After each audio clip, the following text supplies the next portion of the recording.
Hello, everyone. My name is Carrie Severson. I am your soulful storyteller and the webinar host here for Tips to Ditch Your Writer's Doubt. So I'm going to get going and share my screen here of this beautiful webinar PowerPoint I put together. All right, and hello to all you lovers. So a little bit about me. Before I get into tips and things, I'm a published writer. I'm a two-time entrepreneur. So my publishing experience started, I was 19. I decided I wanted to change the way women treated women and girls treated girls. And so I became a journalist, got a degree from Arizona State University, and have been a published writer even before I graduated from college. I've written for dozens and dozens of magazines and newspapers over the last 20 years. My first business is a nonprofit. I wanted to kind of get back to my roots after spending a lot of time as a publicist and helping other people get published. I decided to create a nonprofit that helps girls learn how to communicate better to other girls. Severson Sisters is 6 years old, and we have a series of workbooks on the market called the Supergirl Guidebooks. That's been my book publishing experience. Our publisher is called Morgan James, and we have 3 books on the market. My second business is a storytelling business. I've helped 100 women over the last year learn how to craft stories, share stories, and get published. So I'm a storyteller trainer. And then finally, I am an intuitive. I've been gifted with those spidey senses and help individuals heal stories. When I'm working with a client, I actually feel the energy of a story. So I'm able to match the energy with the right platform. Most of the time, I'm able to help my clients heal stories and learn how to move through them from an energetic perspective. So what I decided to do with this webinar, a lot of times I find that, hi Stacy, thanks for joining. A lot of times I find that I'm really good at teaching people how to write stories, but over the last year what I found is that so many people are at the edge and they're afraid to leap. And so that's a real thing. Writer's doubt is a real thing. Writer's block is a real thing. Not knowing if your stories are powerful is a real thing. So I decided to create this webinar for you guys, the people who don't believe their stories are powerful, the ones who question if their stories are actually going to be read, the ones who have those voices in their heads that are like, who am I to share this story? Those who are fearful at the thought of thousands of people reading something super personal of yours. Trust me, I'm a personal essayist who writes about fertility. I totally know what you're doing and what you're going through. And then finally, the folks who want to write but can't because they don't know where to start. They can't find the right groove, the right motivation. So this is for you. So a little bit more about how I work with story. I believe story is an energy. So I talk about storytelling from an energetic perspective, and I believe when we're writing soulful stories, we're moving in the right direction and we're aligning ourselves with the right people. So I love helping people share stories as well as craft them and then get them published. So I do a lot of e-courses. I have an introductory storytelling course, Storytelling Your Way to Success. I have a elevated course that helps people become freelancers. So learning how to pitch an editor, how to move through my database. And then I work with people one-on-one, and starting in 2017, I'm actually doing book retreats. So I'm super excited about that. All right, here we go. Tips, writer's doubt. Let's talk about writer's doubt. So there's 2 things that every writer faces. I don't care who you are, how many times you've been published. I've been in this business for 20 years and it still creeps up on me. We face the fear of being criticized for our work, and we face the fear of being judged as a human being for sharing our work. Those are 2 real issues. The fear of being judged as a person is a mentality issue. That's writer's doubt. And then the fear of our work itself being criticized is a craft issue, which I kind of classify into the writer's block component. So when we're stuck, we kind of get in our head and we either move into this writer's block or writer's doubt. I actually kind of think of it as left brain, right brain issues, right? Like I think one is a creative issue and one is an analytical issue. So we are afraid of being seen. That's a mentality thing. We're afraid of what people are going to say about us when we share stories. We're afraid of our family and friends finding out because a lot of times the stories that we want to write involve them. We're stuck in our perfectionism mentality a lot of times, which is a craft issue. And we're worried that people are going to criticize us because we don't have the best grammar or we're not the most graceful wordsmith. And so we don't even hit the submit button because we're already thinking, this isn't any good, this isn't any good, this isn't any good. Judgment, huge, right? It's like this. It literally stops us because we're so afraid of being judged. And then when we've got all this stuff going up in our head, we stop trusting our roots. And our roots are our stories, and the roots are the things that kind of compel us, move us forward, connect us to other individuals. So this webinar, how to recognize a powerful story of yours. I'm going to give you some tips to easily start your storytelling journey, help you stay motivated throughout your storytelling experience, and what to do about this judgment. Judgment comes down in two different aspects. It comes down in the we're judging ourselves, or we're judging, we're letting the critics judge us, and we stop trusting our own words and our own stories. So for those of you on the Zoom call, feel free to chat.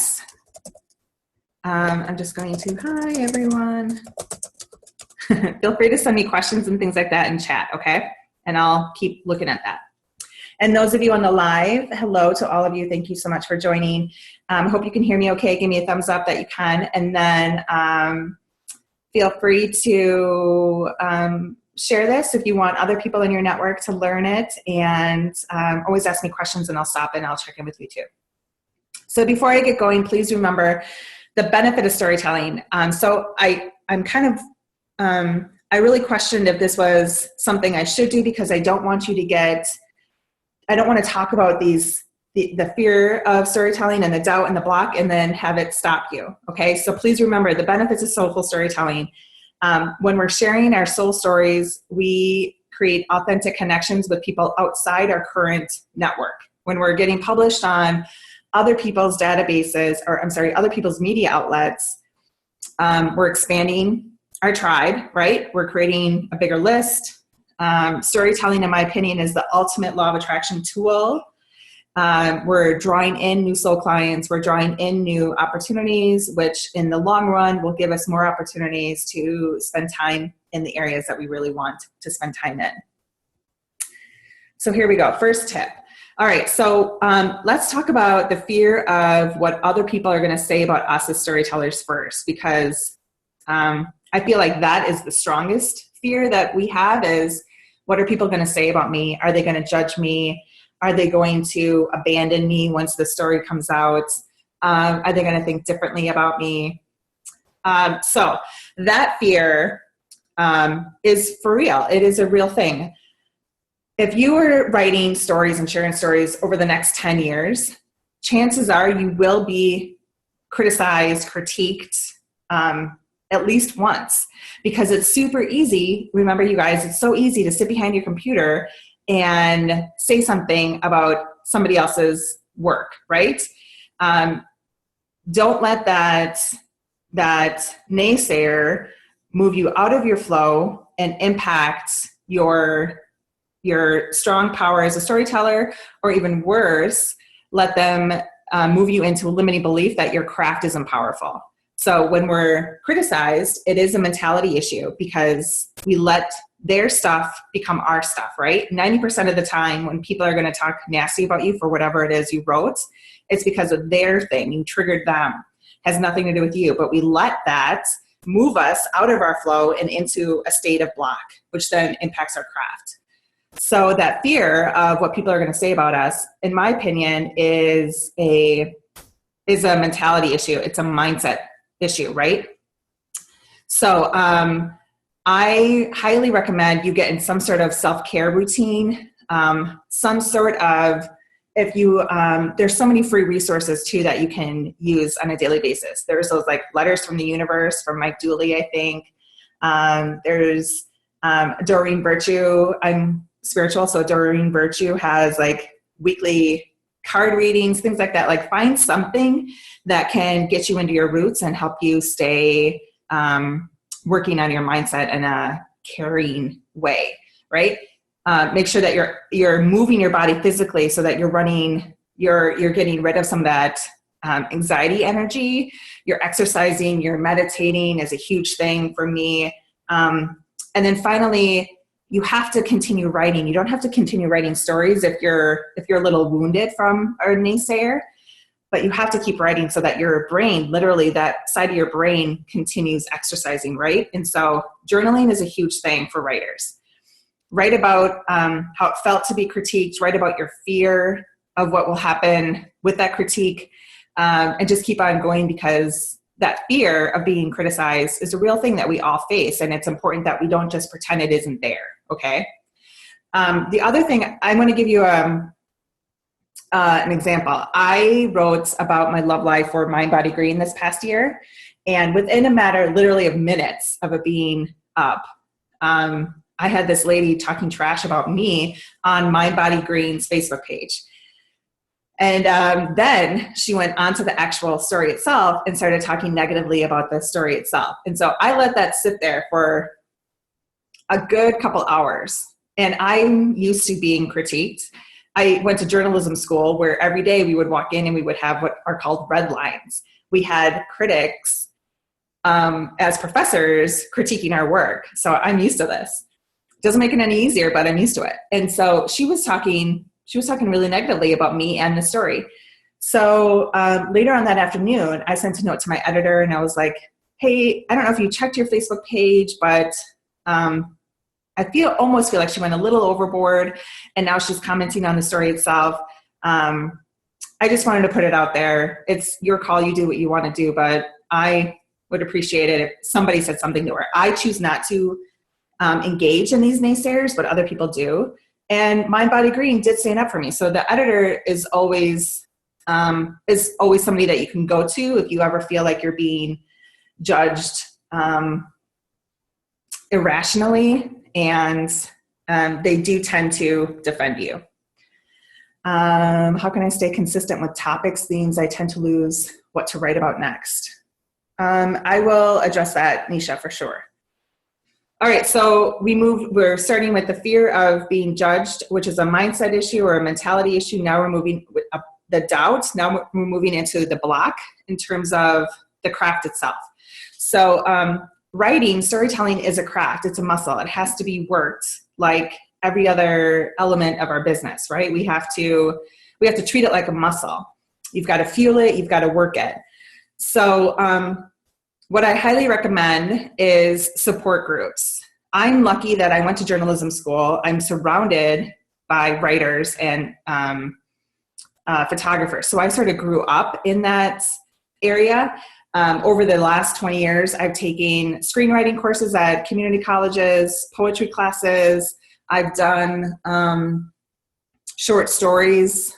I've gone to writing conferences around the country.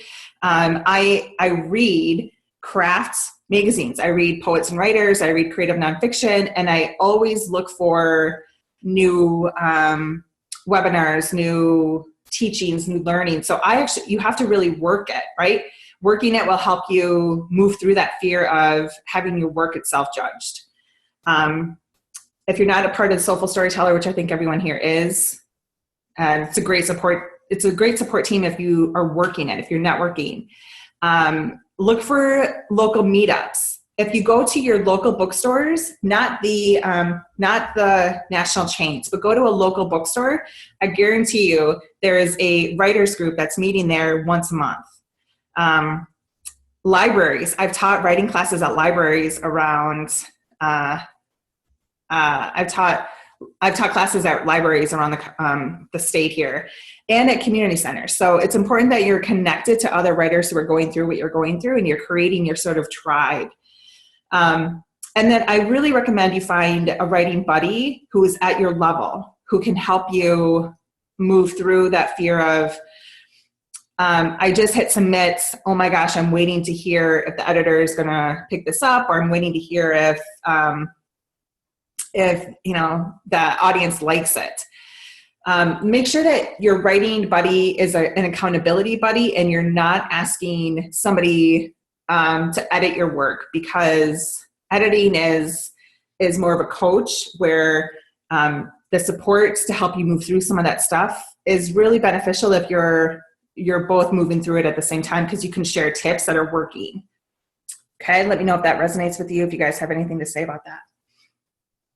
Okay, how to get back on track once we're criticized or once we're judged, how to do that after.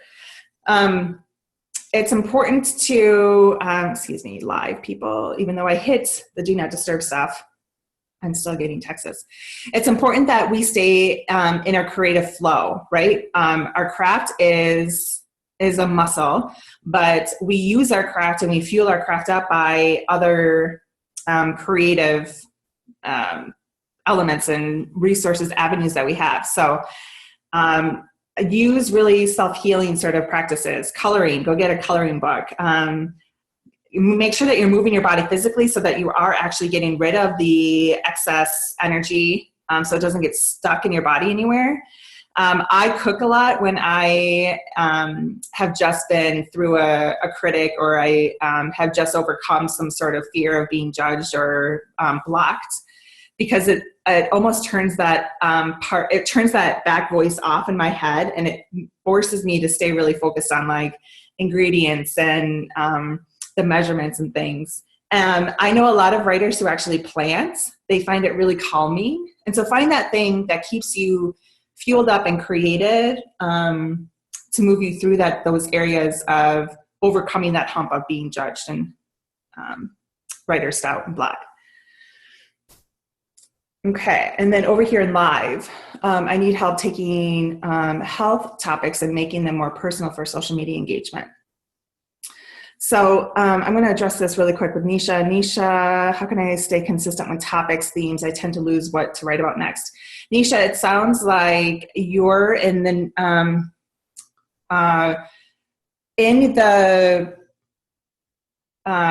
pitching and publishing course that you purchased. There is actually, what I've done as a freelancer, I created this process called pitch and pipe.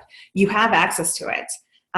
You have to use it though, right? You have to, when you're thinking of story ideas, you actually have to write them down and give yourself deadlines. I'm thinking about writing about X.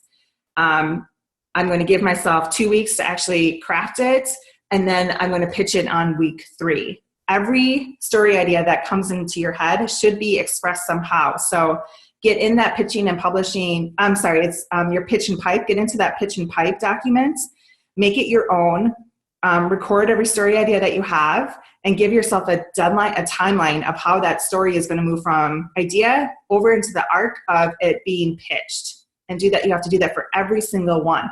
And as far as staying consistent with your topics, I actually think broader topics are better, because we're giving ourselves, we're stretching our creative ability, but then also we're able to reach new audiences. So you're a coach, right? You're a mindset coach, or what's the word you're using? Procrastination. You work with people on procrastination.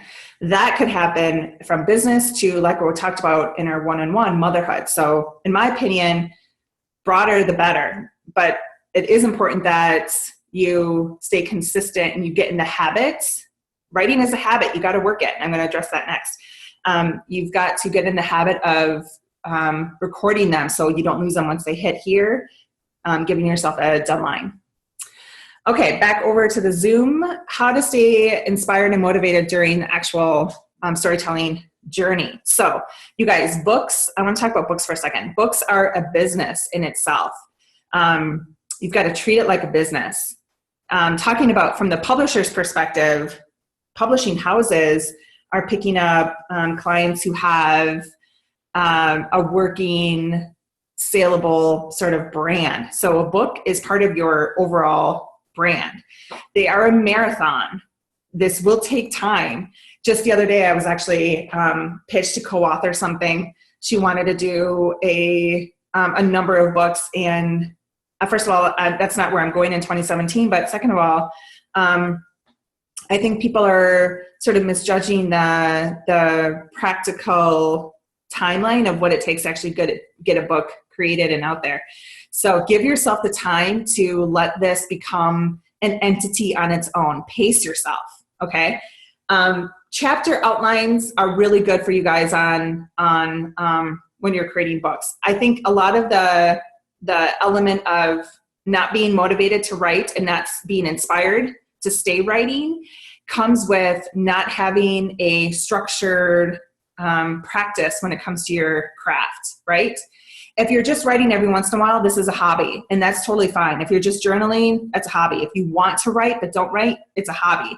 Moving into the element of having your writing be part of your business or actually making money as a writer, now we're moving more into the idea of making this part of your profession and part of your brand. So it's talking about books first. Give yourself the time to think of the project from a long-term perspective. Write your outline first, create an infrastructure for yourself first, know what you're writing as you're going through the book so that you know what's coming next. I think so oftentimes when we just sit down to write a book, we just start at page 1 and we just keep going. We're shooting ourselves in the foot because we don't know where we're going. We don't know when to end it. And so this should be looked at like any other part of your business where vision is the best thing for you, right? Finally, this concept of, and this goes back to Nisha on, good, yes, okay, good, you got it, awesome, I love it. Kylie, I'll address you next. This goes back to the idea of writers who can't stay motivated or can't stay inspired. It's because we're still in that hobby or craft perspective. We haven't moved it into the idea that this is part of our profession, right? So you have to make it a priority. It is a muscle. It is a part of your business. You have to make it a habit, and you've got to set your time. So for those of you using online calendars, set your calendars to 30 minutes and schedule out your writing time in your calendar every single day. I do that. My writing time is first thing in the morning and usually 30 minutes after lunch. And I'm doing different things. My journaling is in the morning. When I'm writing a book, I'm writing after lunch because I'm relaxed, I'm rested, I'm connected to my higher self and my source. And I've given myself an hour in the middle of the day, because that's part of my business and part of my spirit, to sort of let it flow. And that's been something I've done since I've been a freelancer in my early 20s. And I promise you, making it a habit, making it a priority definitely has compelled me into the successful writing career I've had. Let me know if that feels good for you guys and what you guys think about that. Kylie, you need help taking health topics and making them more personal in social media engagement. Personal stories are the best stories, Kylie.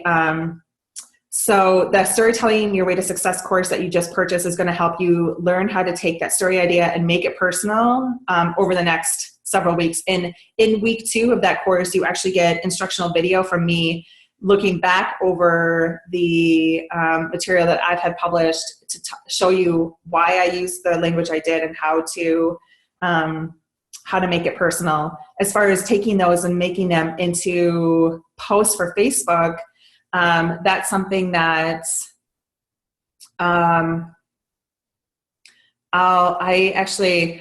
have a hard time addressing because I think a lot of times the things that we're putting out in social media could potentially be story ideas themselves. And for me, I think there's a limiting block. There's a cap when we're sharing on our Facebook. Whereas when we're getting them published on media outlets, we're able to reach people that we've never met before. So give me some time to think about that. And I think that might actually have to be like a Facebook post in itself. So I'll get back to you on that. Thank you for the challenge there. Back over to Zoom here. Tips to start your storytelling journey. So personal essays, going back over to what Kylie was just asking about. Personal essays are the quickest way for you guys to get published. Everyone here knows that. Magazines are craving it. And trust me when I tell you this, you guys, I believe, I can feel it in my bones.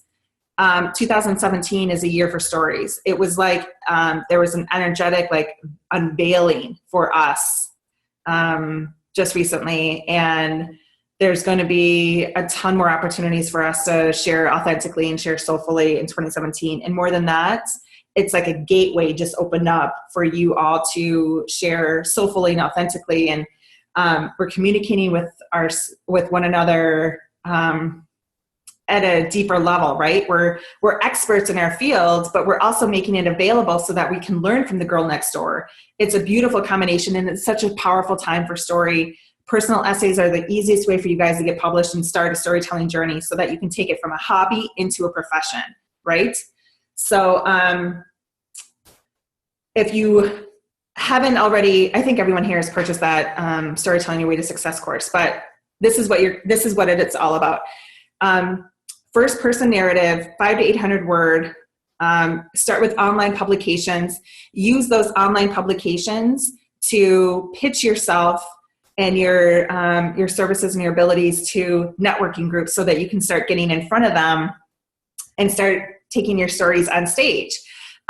Put yourself out there in different networking groups, introduce yourself so that you can start to create new connections. All you need is like 1 or 2 published pieces and you're a professional writer, right? It doesn't matter if you get paid at first. Let that personal story catapult you in your storytelling journey so that you can take this hobby and move it into something new in 2017. So the real tip here is to start small. Find that space that you can go get published just 1 or 2 times, and then start to introduce yourself to different networking groups so that you can become an authoritative expert somewhere else. I will tell you that this year I've been published in more free outlets than I've been published in paid outlets, but the free outlets I've been published in, I've used it to speak in like 5 or 6 local networking groups here in Arizona, which has led to thousands of dollars in one-on-one work. So I'm a big proponent for you going out and getting published, to use it to increase your credibility, your range, and your resume so that you can go pursue additional opportunities and collaborations. You got to start small though, right? 1 lesson, 500 to 800 words, online outlet. You can do that. So now, how to recognize a powerful story. This is where I think people get kind of stuck in, who am I to share this? And why would anybody read this? So we all have somebody that we turn to when we go through something, right? Something happens and we immediately get on our phone and we text somebody. You won't believe what just happened. Guess what? Blah, blah, blah happened. If your best friend would want to talk to you through your experience, and if that person feels like it's a two-way conversation, it's a story. If they're learning something from you and the lessons that you're going through, it's a story. If they're using language like, you're so brave, I'm so proud of you, it's a story, right? If you're able to move somebody super close to you, it's a story.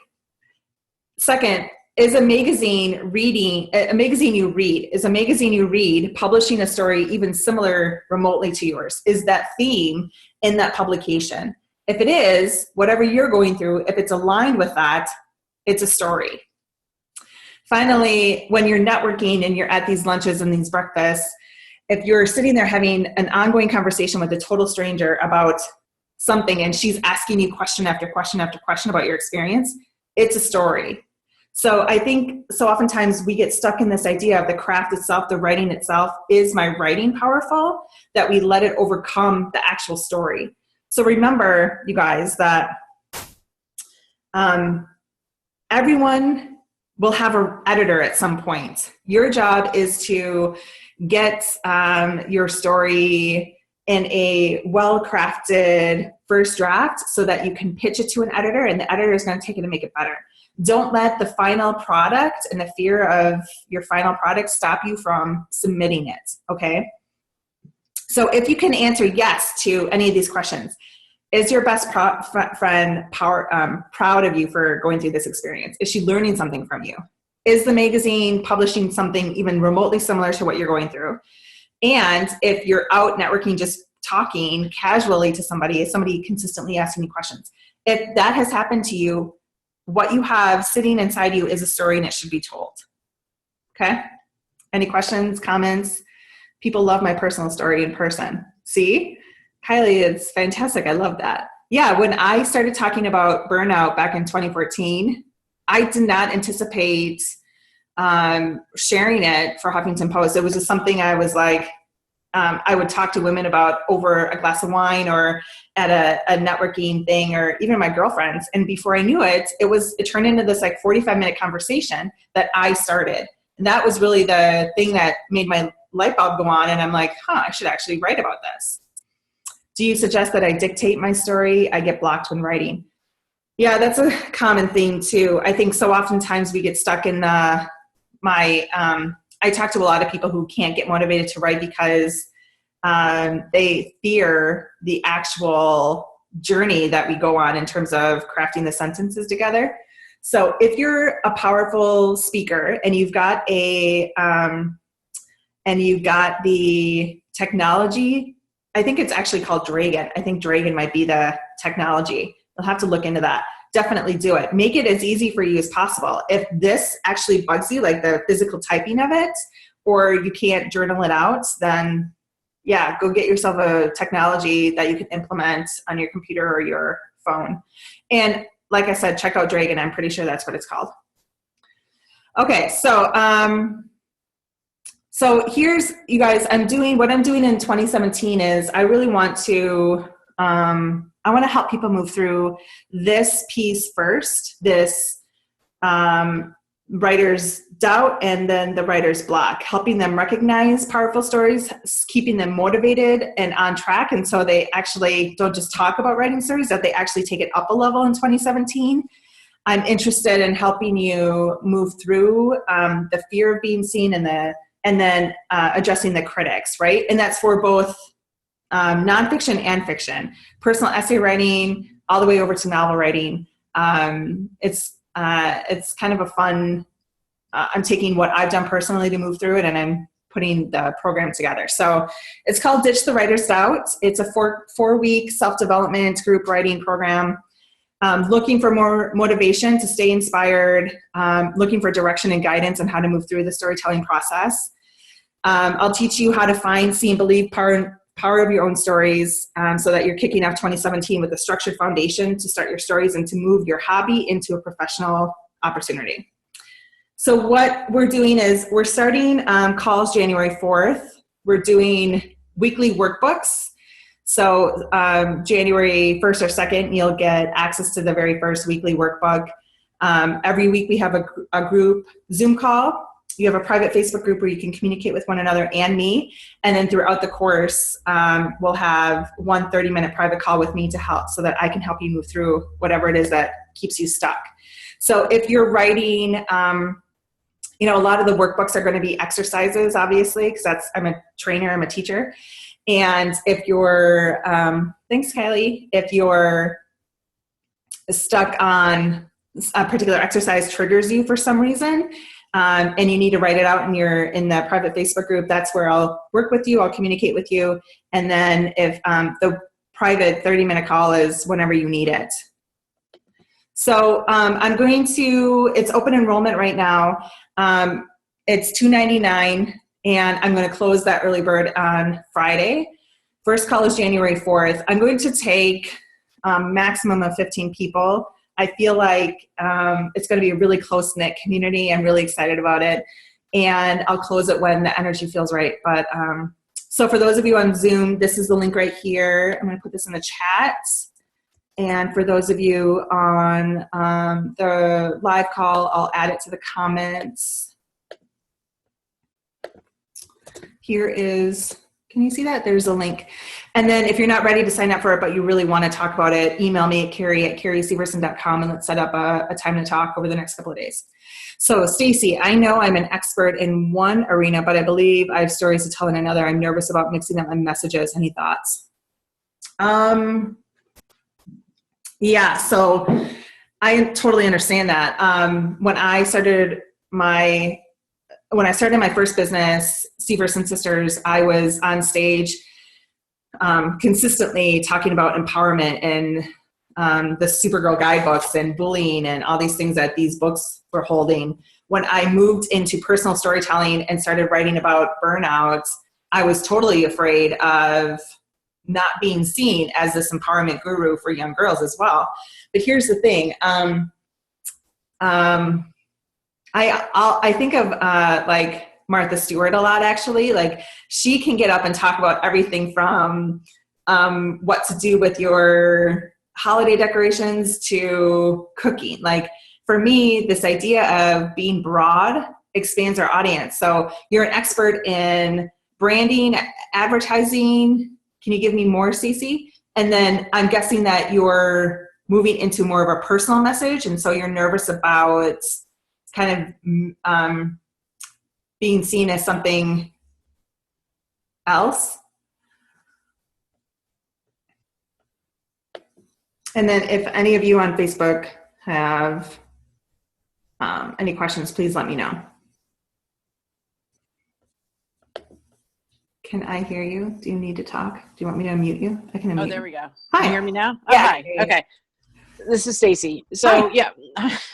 Yeah, my question is, so I do leadership and executive coaching. Right. So, and I do a lot of work with career management and strategy and stuff like that. So it's very heady business, blah, blah, blah kind of stuff.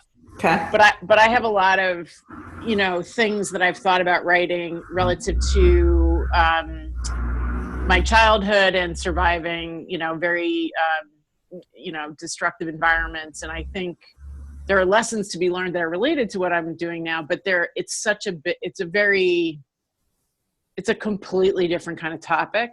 Well, okay. So here's the thing. So who you're writing for, branding and executive coaching, very LinkedIn, very Success Magazine, very specific, right? When you're moving into your personal lessons, you're going to be writing for a different audience. And so for me, it's almost like you're taking on a different persona and opening up a second channel for people to move into getting to know you and working with you. So your bio is obviously going to stay the same. You're an executive coach, but moving into more of a personal aspect will open up more channels for you.